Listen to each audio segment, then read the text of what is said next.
The NFL owners have passed a new massive revamp in their kickoff. Deepaw, do you want to explain what's going on here? A lot has happened.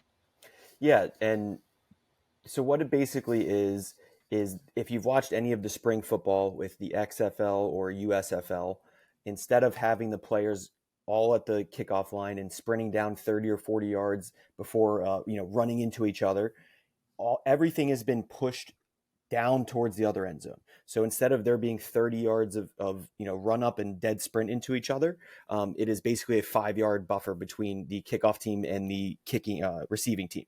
So the goal is to reduce head-on collisions, which I get, and the kickoff has basically become a dead play too. I forget the exact stats around it, but very few balls were actually being returned.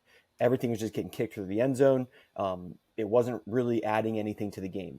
So I like the idea with where they're going. This is a 1-year trial that they're testing out with it. And I believe they have brought up 2 proposals. I don't know if they've decided on one of them, but both variations of what I just spoke. The one little thing that I thought was interesting too is, well, how does that still prevent like a touchback from happening? Teams will get like sort of penalized for doing a touchback, for like kicking it completely out of the end zone. They basically want the receiving team to receive the ball within like 15 yards of the goal line. So it should still result in a play and a return, but the hope is it should reduce the amount of full on head on collisions at full speed. I'm going to play devil's advocate here. I think first of all, I think when you watch it, it's awesome. Like it really is. It's chaos, right? And I kind of like that. Kickoff? No, right now, like when you watch those blockers turn like robots and they just like immediately start blocking, like it's utter chaos for like 5 seconds. But I also do think it increases the chance of increased kickbacks for touchdowns.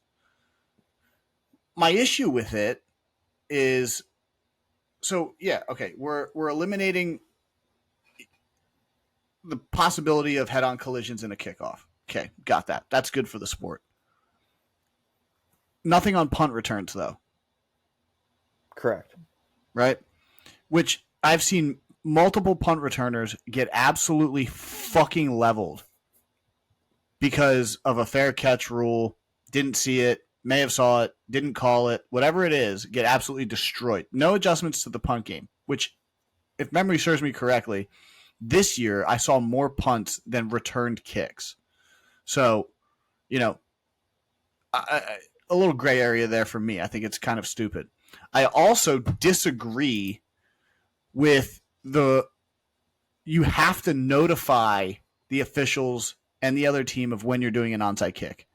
To me, Pat McAfee made basically himself on that play, right? Coming out of halftime of the Super Bowl. Yeah. And so I think the element of surprise is out on the onside kick. The onside kick is almost going to go extinct, so to speak, because when was the last time we saw one actually get recovered and it changed a game? It's so unbelievably rare. And if you take that out of it, to me, it's a money-making move with commercials. Because in my opinion, why not just give the other team the ball at the 20 and just say, fuck it. It is what it is. Yeah. In my opinion, it's because a kickoff return is a very exciting play for a touchdown.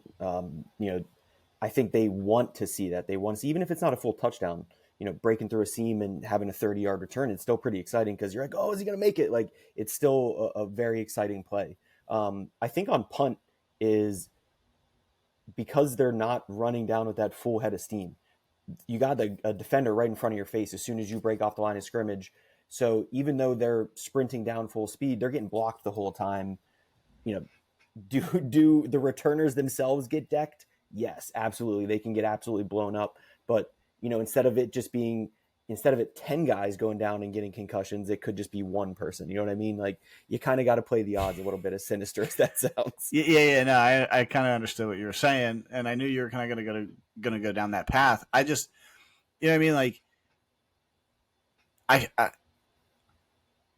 I'm going to say this as nicely as I can. Football's a dangerous sport. Mm-hmm. It's that simple. It's a dangerous sport, So what do we're trying to change stuff that I think needs to be changed.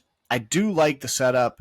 However, the onside kick thing bothers me. I just feel like there are so many other things in football that are happening. You know what I mean? Like Alex Smith almost lost his leg. You know what I mean? Like that's a non-concussion incident. You know, Damar Hamlin died. That was a non-concussion incident. Like it's a dangerous sport. So it's not going anywhere. All I'm saying is the easiest time on Sunday for me to fall asleep is watching a Commanders game. The other team scores, and then they kick off.